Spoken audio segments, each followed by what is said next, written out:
Hi, friends. I'm Andy Green, and today we're talking about beauty and learning how to exfoliate. You can follow along if you want. All you need is a simple lip scrub, a tube of chapstick, and some self-love, because this is the Naked Man Podcast. This week's guest is the social media star, model, and makeup artist Jacinda Pender at Adults Drink on socials. Jacinda is a non-binary artist born in Tennessee, raised in Georgia, now based out of Los Angeles in noisy downtown LA. Jacinda is known for their experimental avant-garde makeup utilizing body paint, wet liners, bold fashion, and a kaleidoscope of colors to tell a story and build community.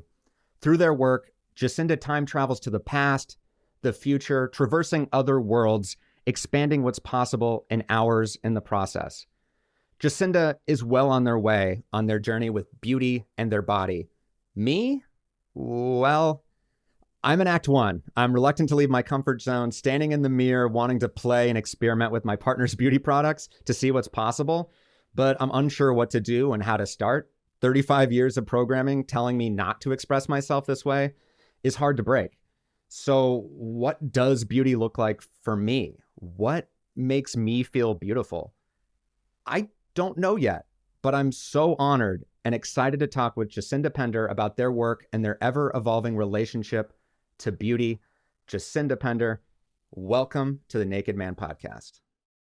Thank you for having me. I'm excited to be here and talk about everything beauty and amongst other things that I'm sure we're going to, cover. So yeah, thanks for having me. Of course. Yeah, I think beauty sort of goes in to everything, right? And I think that's part of my changing. I think we are fed a very limited scope of what beauty means and what it can look like. And I think it's sort of the more you expand it, I think probably the happier you are. And that's hoping to just open the closet, like open everything today, open the windows, curtains. But I gave you a couple options of sort of beauty, something interactive that could like put me out of my comfort zone. And you chose a lip scrub. I chose something simple. Yeah, because I was thinking about myself, I don't want to do anything too hard. I'm like a lip scrub. Anyone could pretty much, do it. So I'm like, why not? And anyone can do it. We'll see if I, we'll see. So we got, oh my gosh. Coco-licious, luscious lip scrub, coconut sorbet. Yes. Ooh, I'm excited. Yes. Do you use your hand? Okay. Cause I did buy. I do. Are these a thing? Like lip exfoliating brushes? Is that? Yes, actually, see, you're better than me. No, you actually bought some tools. That's the most sanitary way to do it. But I'm like, I'm the only one. Well, no. I'm gonna use my fingers. I'm gonna match you. I just wanted to show that I tried. And then yeah, thank you. That. Yeah, and then so what do I do first here? So yeah, or actually, so literally, I'm just like taking my finger and putting a little. You only need a tiny bit because a little goes a long way. Okay. Yeah, it said like a pea-sized amount. Mine kind of looks like. I mean, that might even be too much. Okay. And I had a question actually before we even do this. What is the lip scrub? I mean, why are we doing this? Like, what is the benefit? And I guess we could do it while we're doing. But I'll I think that's probably a good thing to start with too. But yeah. No, of course. Like, I literally only use lip scrubs when my lips are like chapped, that extra dead skin. So I feel like lip scrubs are perfect for removing the dead skin on your lips and leaving a nice clean base for like lipsticks. Because after this, I'm just going to put a gloss on my lip because I don't have any product on. But yeah, you literally just put this on your lip and you scrub. Scrub it up. It's so simple, and too, it's very moisturizing. Oh yeah, no, it feels like I'm kissing the ocean. Literally, I'm kind of at the beach right now. I got sand in my mouth. That's honestly one of my least favorite feelings in the world. But this is pleasant. I know, because sand is so messy.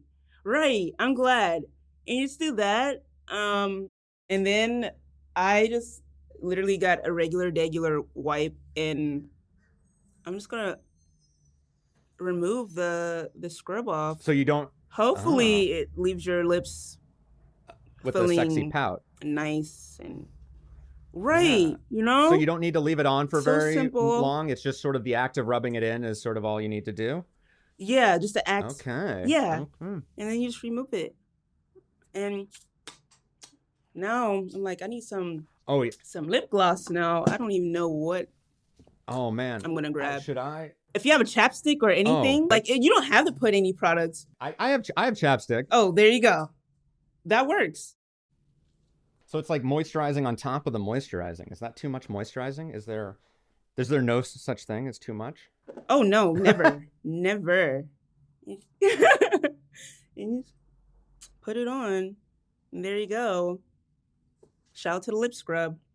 Shout out to the And lip leaves a scrub. nice flawless finish. Might now taste like vanilla bean because that was the flavor, which I wish it was non-flavored, but that's okay. Vanilla and coconut, we're all good here. Yeah. So Right. Yeah. So thank you so much, and that's, I mean, God, you're right. That's very easy.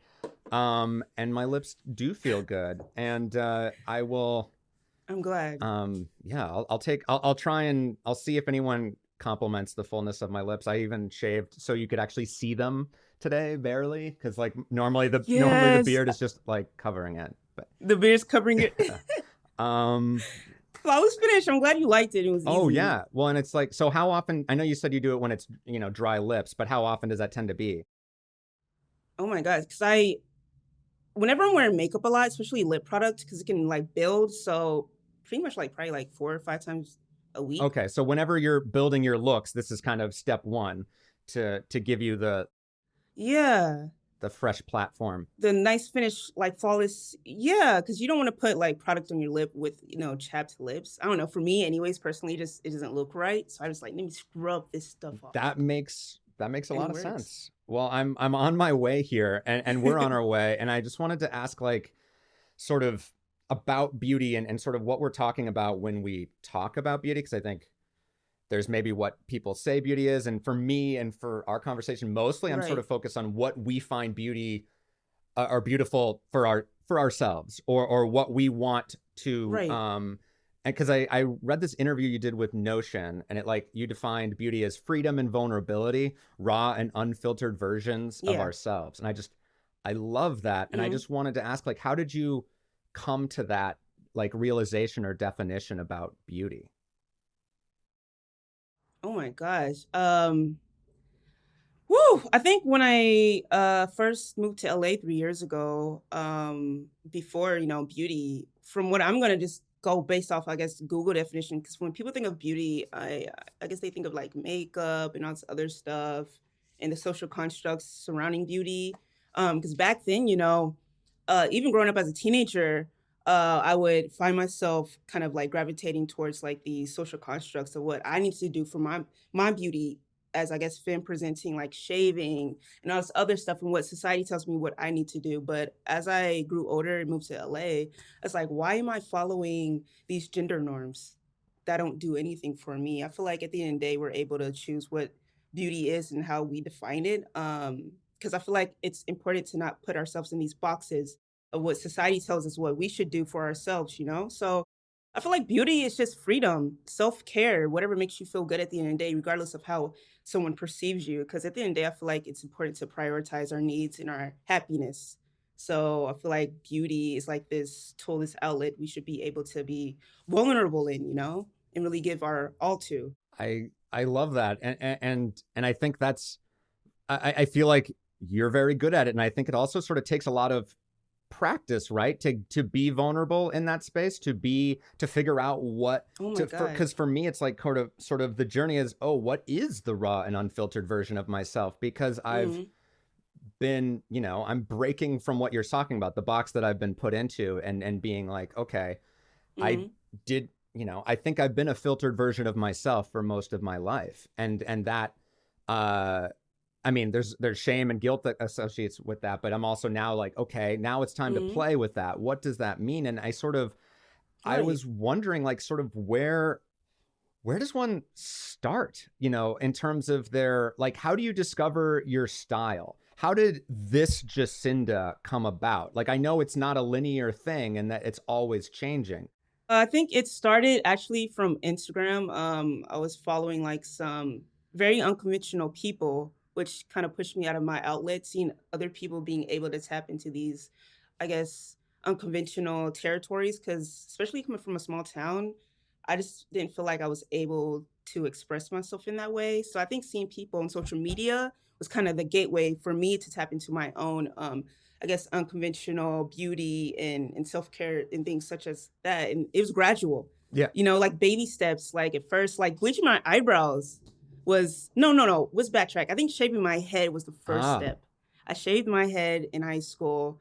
Yeah, and I was rocking a low cut for 4 years because I was so attached to my hair. I was like, oh, I need long hair to feel beautiful and all this other stuff. But I was seeing people rocking buzz cuts on social media. I was like, I want that freedom. I want to not be so attached to my hair. So I think shaving my head was the first step in me discovering myself and the Jacinda that I am today. And then bleaching my eyebrows because I love makeup.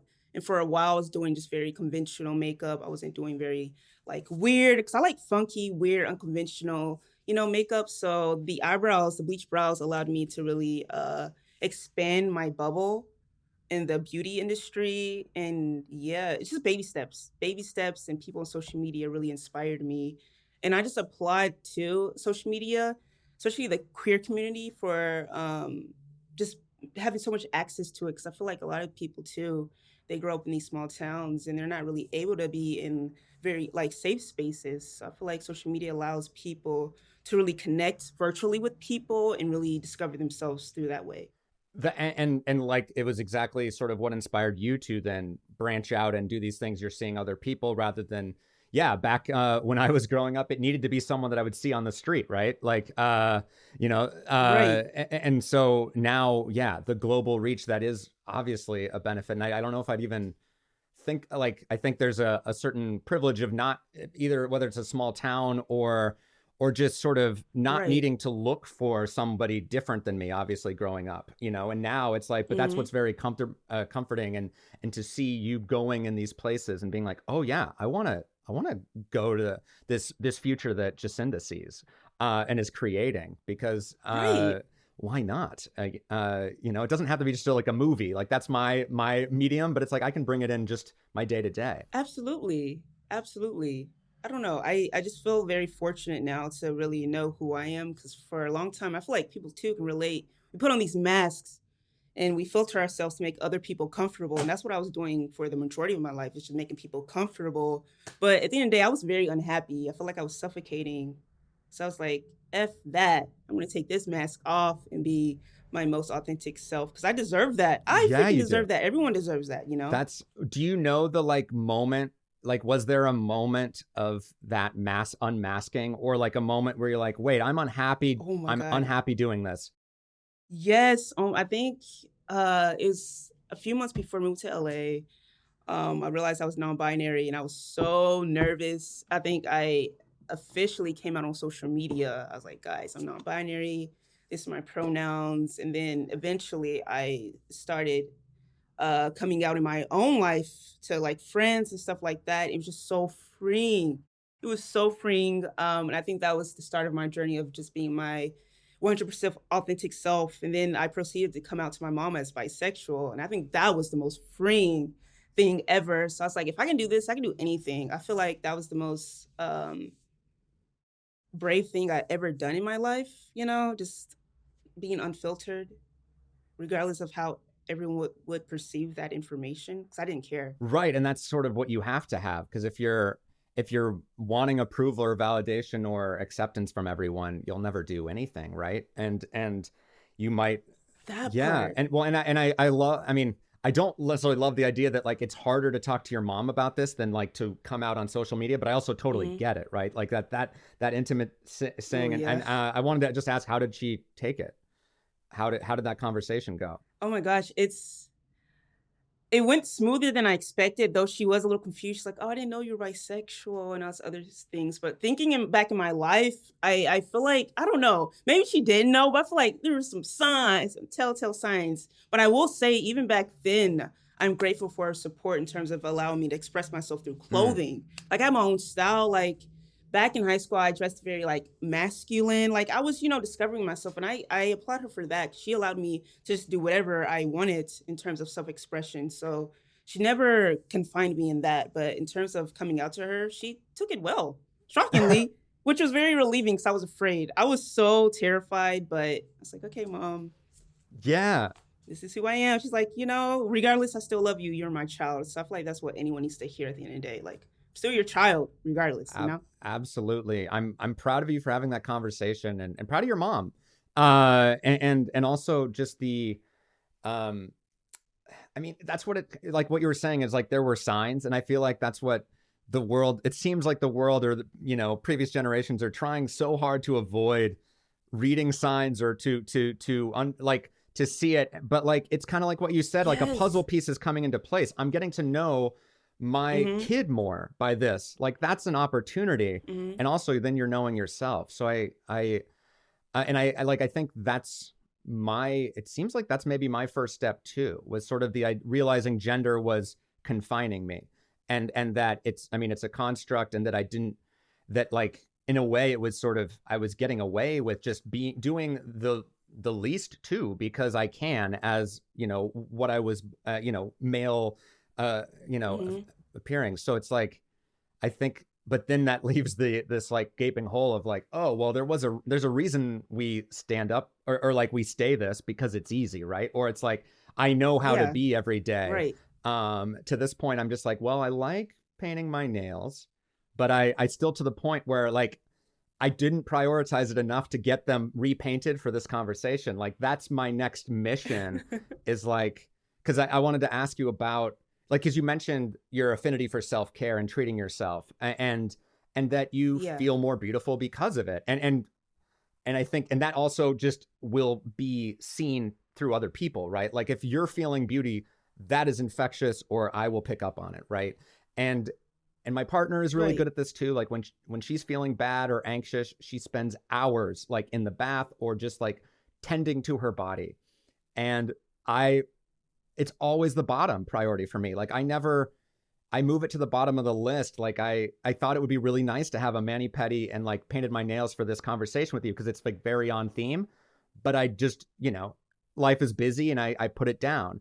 And I was just wondering, how do you recognize the need for self-care, and how do you make time for it? I will say for me, I guess self-care can be an everyday thing, but when it comes to like, I guess really taking the time for myself throughout the whole day, which I call recharge, especially with social life, and work. I feel like we do so much outside of, I guess, our own safe spaces like home.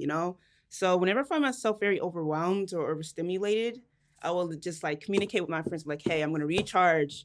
And recharging for me could be, like you said, self-care, like painting my nails or even skincare, or simply relaxing and sitting still and practicing mindfulness.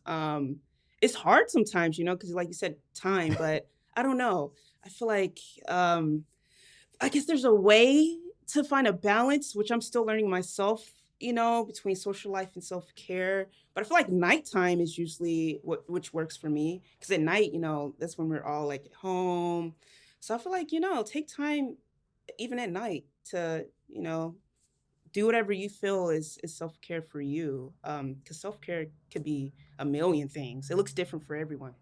Right. Doing a puzzle or whatever it is. And yeah. And I had a question actually, because like in a way, and this is what I've discovered by doing this podcast, is sort of like, I didn't quite know that I was, doing mental health, and this is for me. Like that this is helping me discover myself. And by making it work, I am doing it, and that's the way our society and economy works. And I was just wondering that, like, in a way, you've also made self-care. I mean, certainly beauty is your job, right? Your career. But like in a way, self-care is part of that routine, right? Does that allow you to be like, oh, well, I need to do this because obviously I'm going to look better if I sleep 14 hours today, or whatever, whatever it is that you need? Yes. Oh my God. I feel like that's so important. Like, I think like last night, obviously I didn't make a look today, but I was like, I need to relax in preparation for the next day. So I took a nice long shower, literally like oiled my entire body. Then I like chilled, watched my shows, and gave myself a nice like pedicure or something. I was doing something last night, but yeah, in preparation for this, I don't know. It's just nice to really spend time with yourself because I really do enjoy spending time with myself and hanging out with myself because I feel like it's important to be your own best friend sometimes, because I feel like most of the times we neglect ourselves, and putting others first, which is nothing wrong with that, but I feel like at the end of the day, take time aside for yourself, don't neglect yourself. I feel like we need the most we need to give ourselves the most love, if you get what I Oh mean. yeah, 100%. And like it makes sense because we're never gonna. That's most important. And also, the more you love yourself, the more you can love other people. And I think also that's sort of what the mission is in terms of beauty, right? Like it strikes me that you being a best friend to yourself is what allows you to go to these places, and even where you're Mhm. following your desires and passions about like, ooh, I want to look like I want to go crazy with whatever these colors. And by crazy is a compliment. I don't mean it as like, oh, like I was just wondering, how do you foster that relationship, or is that sort of part of the like the routine? Like, are you talking to yourself, or how is that, like how is that best friendship forged? I Oh my gosh. I'm an introvert, so most of the time I'm either like taking myself to solo dates, cooking. Sometimes I think out loud and there's nothing wrong with talking to yourself. I like to say Oh that. no. There's nothing wrong with having a nice conversation with yourself because I think out loud all the time. Me too. Like, come Yeah. on, guys. Especially with like, I don't know, I live alone. So I'm like, most days I'm like, damn, I didn't speak today. Let me say something. So, so things like that. I'm just huge on just doing whatever makes you happy. I don't know, and being vulnerable, and being really in tune with my emotions too, because I sometimes find myself, um, not bottling, but sometimes putting my emotions and how I feel to the side to get like a job done, Because I find that some people compartmentalize a lot of things, and I used to do that a lot in the past, especially with working, like beauty, like you said, it's my job too. So sometimes I have to remind myself and to not force something because a lot of monetization, I got to find a balance in that with work and in my own life because it can kind of get blurred.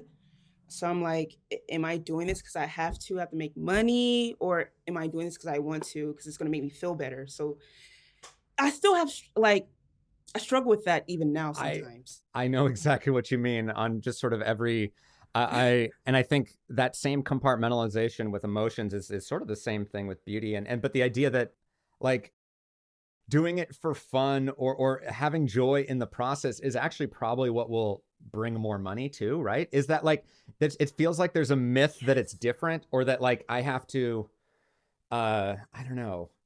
I'm always so concerned about losing myself. And I read an interview of Oh, like yes. you had the same sort of experience when you blew up on social media, that like you didn't want to lose yourself in the sauce, is I Mm, think how you put it. And I totally know the fear of like yes. just becoming, okay, this is now my job, this is what I'm doing for money. And I totally, but like at the same time, as long as you keep that joy and like and remember what you're doing it for, and it's for your best friend Jacinda, right? Like that's what you're doing it. Um, Yes. but it is hard. Yes. It is hard to remember that, it feels like, because it does feel like those are two competing things, like money and joy. Yes. Oh my God. Because, capitalism, survival mode. I mean, it just makes sense. I mean, obviously, we have to make a living, make money to continue paying for a rent, bills, and things like that. But two, I remind myself, my inner child. That's what I think about a lot most of the time, when it comes to still finding joy in the things that I love. Because, like you said, for a while, I feel like a robot with beauty. I was like, "Ugh, I gotta make money, so let me just do this to get a bag."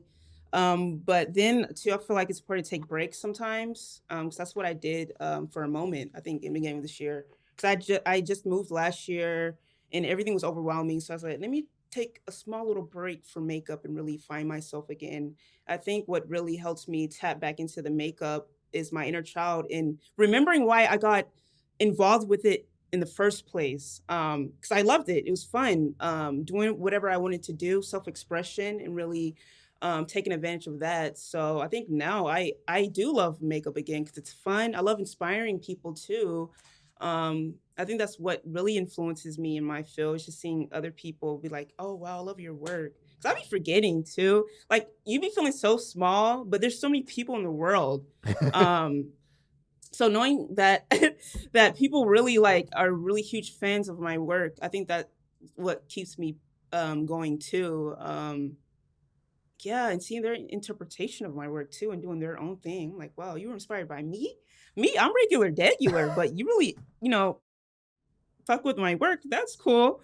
Well, and that's what's so great about art, is that you're like inspiring someone else. They're going to build off that, and they're going to have a little glimpse of Jacinda and their piece and their whatever they're doing, and it might not even be recognizable to other people, but they'll know, and you'll know maybe.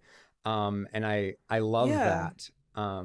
And it's like I love the inner child work, and just the recognition of needing a break and sort of recentering yourself about, okay, why do I do this? And I love the answer. It's self-expression, but it also seems like it's it's a way to break out of the survival mentality and to just Hmm. sort of really be empowered in your body. And I think that, like, when I look at your work, that's what I see. I see very like confident, and just also just like that otherworldly beauty that I just like, you don't often see. It's sort of ineffable in some way, but I'm like, oh, but Jacinda did it, which is really cool. And for me, we were talking, Thank yeah, you. and you mentioned, like, money and capitalism, and that, and sort of, Hmm. and to me, I think that's my excuse a lot of times for not taking the leap. Like, stakes are low for me because of my privilege. Like, if I literally get compliments if I have Hmm. painted anything. Like, if I painted my nails terribly, I'm getting compliments about it.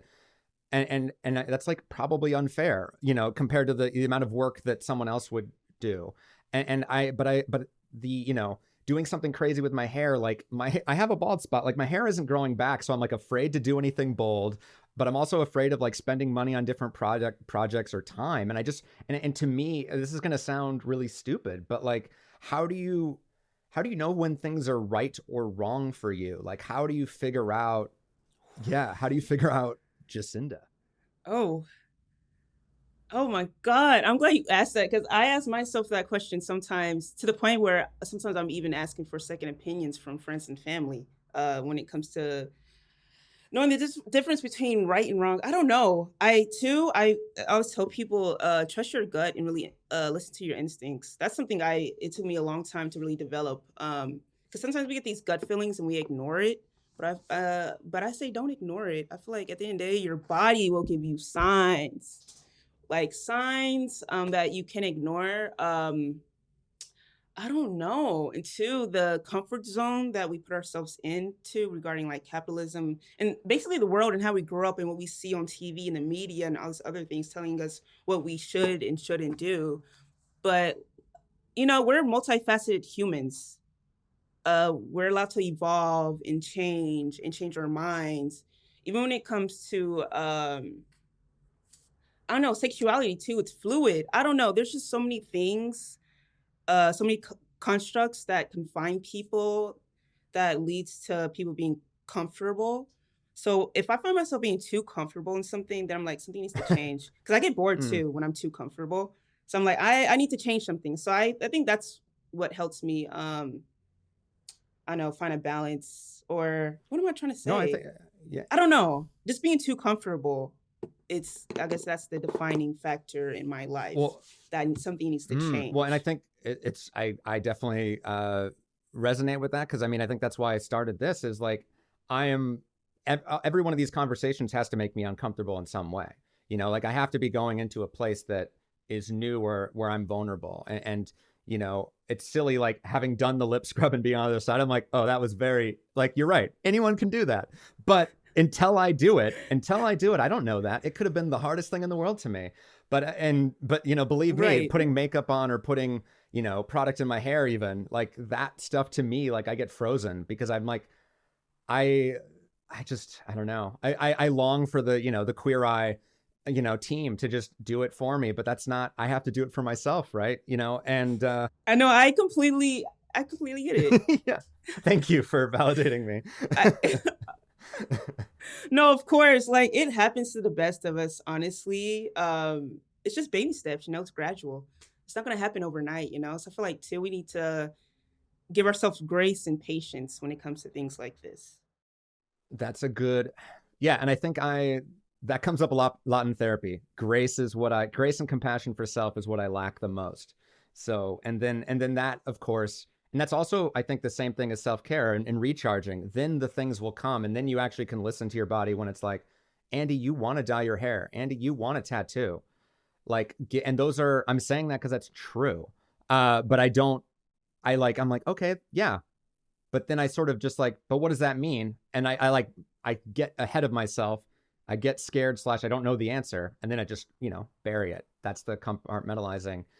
I wanted to ask sort of like the specific, you said that like, your body sort of tells you signs. And I wanted to see if there was like an example of like when you said you bleached your eyebrows, for example, what was the sign? Did you have like a sign from your body or your mind or it was just like you saw someone on YouTube do it and you're like, ooh, I want to try this? Or what's the inner workings? I'm trying to get into the inner workings of beauty Jacinda here.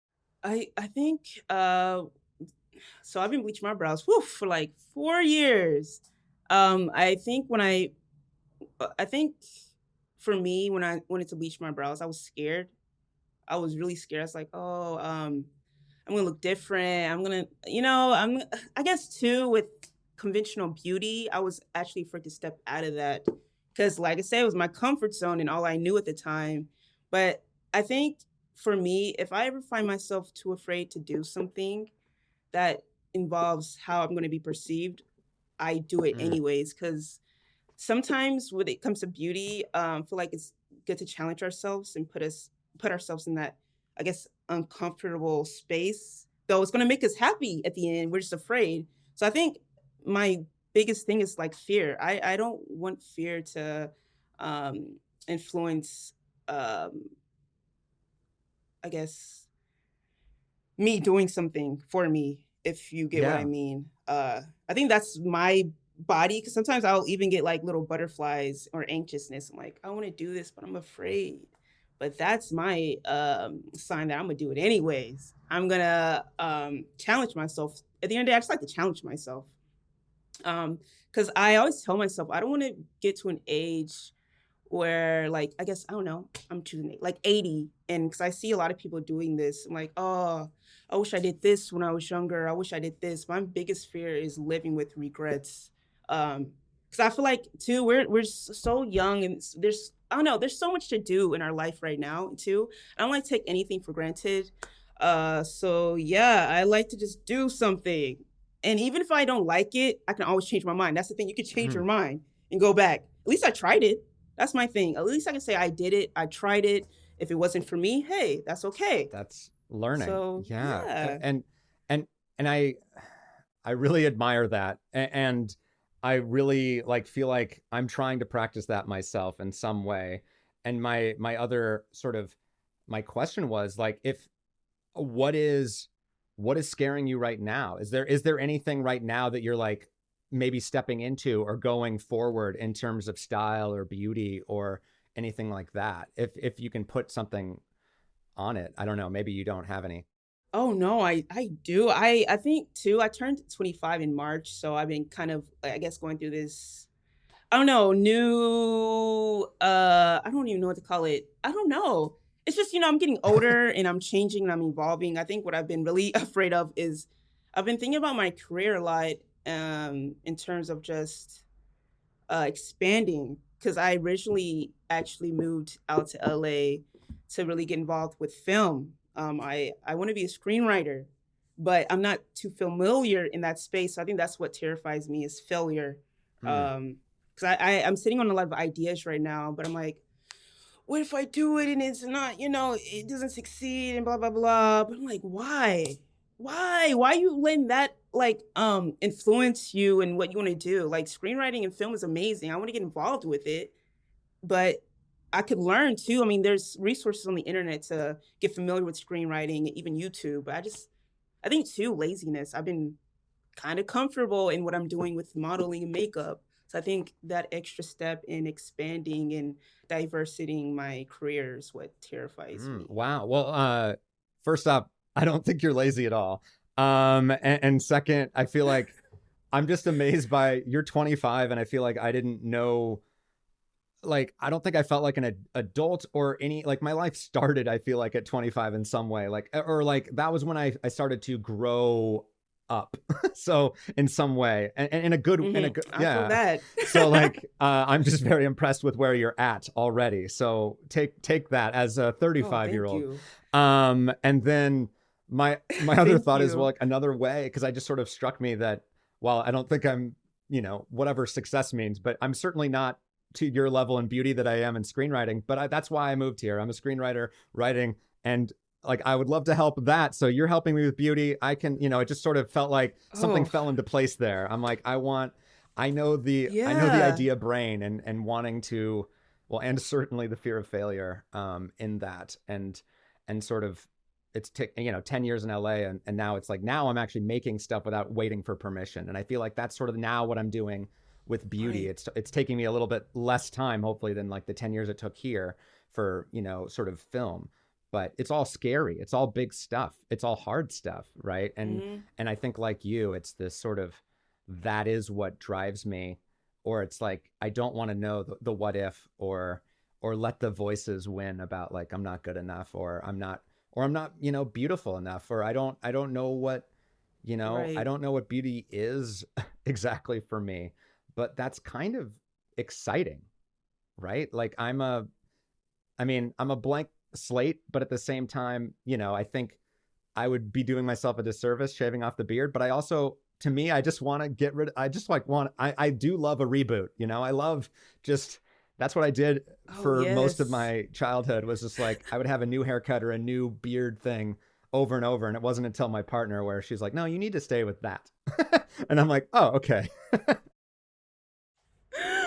No, I feel that. So I sometimes think of us as like Sims avatars, Click, click, click. I mean, changing your appearance all this time, but like you said, you can get comfortable with it just like, I guess, one look. But I don't know, it's gradual too. Um yeah, like what was it? I think 2 years ago I recently started growing my hair again from the buzz cut, and I was afraid because like, oh, this is all I know. I was like, why not? Why not have fun with your look? It's just fun too, because like I said, we're multifaceted humans, because at the end of the day, we're in control of our lives. We can, I guess, shape our own Yeah. realities. If too, I will say there's, I guess some advantages with that, with resources, time, and money, because not everyone has Right. that. So I have to remind myself too now that I'm very blessed and fortunate to be doing what I'm doing now. Because I moved out here at 22 at the peak of pandemic. I'm just like, wow, I did that. I did that. Yeah, So you're incredible. yeah, and I just Yeah. keep on going. But also enjoy it, right? Like, enjoy your space. Enjoy, Yes. I think that's what recharging is. It's like, hey, I don't think you Mm-hmm. even need to earn it, but like, you certainly have. And I think we all have earned, like, that recharging. Yes. I think if people are out there afraid to, make moves to try something different, like, I was wondering what you would, because you mentioned your inner child, and I was wondering, what would you say to young Jacinda before, maybe 10 years ago, or whenever before you started this journey, but like, how how would you, talk to that child? How would you comfort them? Oh gosh, I would say stop letting, I guess, I don't know. What would I say? Oh my God. I would say just take that take that first step, take that first move. And forget about the outsiders that have so much to say about your Mm. life. Cause at the end of the day, are you gonna be happy if you continue living uh by this image that they've created for you? Because we only have one life. So I'm like, take advantage of that. Do what you want. Because at the end of the day, you're not in the wrong for wanting to do what makes you happy. Because we're individuals. Yeah. Do what you want. Yeah. Take advantage of it. Okay, so like, wardrobe, fashion, what your look is for a day. Because for me, it's like, I mean, I'm, maybe limited in my closet compared to you or most other people, but it's like, so you wake up and you have your whole wardrobe to play with, your whole makeup palette to play with. Let's say this is, tomorrow, whatever it is. I know the day and what you have during the Hmm. day affects this. But like, how do you decide what to wear, what look to go for, what colors, what style of makeup, like what pulls you? Do you have a plan? Or is it improv? It's it's funny. I I tell people all this time I cannot plan. With anything. I like to improv. I like to, even with my makeup, I just like to do whatever I'm feeling at the moment because I feel like if I plan something, I'm not gonna like it, and I change my mind a lot. So yeah, like today, I was like, I'm in the mood for this. Let me just do it. Let me just do it. Then I just chose this top. I was like, okay, it's cute. It's in my closet. I don't know too. I don't like structure when it comes to makeup and wardrobe. I like to let it be just natural and organic, you know? I feel like too that allows you to have freedom in your wardrobe and makeup. It's just to play with it. I mean, though I will say people are different, you know, like my friends, they plan makeup looks, but I'm like, I wish my brain could do that, but I can't. And it's okay. I feel like at the end of the day, you find what works for you. So that's what works for me is improv and just playing with things. All right. Well, I feel like that might help too, because I think it alleviates the pressure. Like planning Yeah. creates pressure in my mind, of like, oh, this, and even like an event Yes. like this, like podcast, it's like for me every time, it doesn't matter how many times I do it, it's a pressure filled thing of like, this is coming up. I've known about this for a couple of weeks. It's in the back of my mind.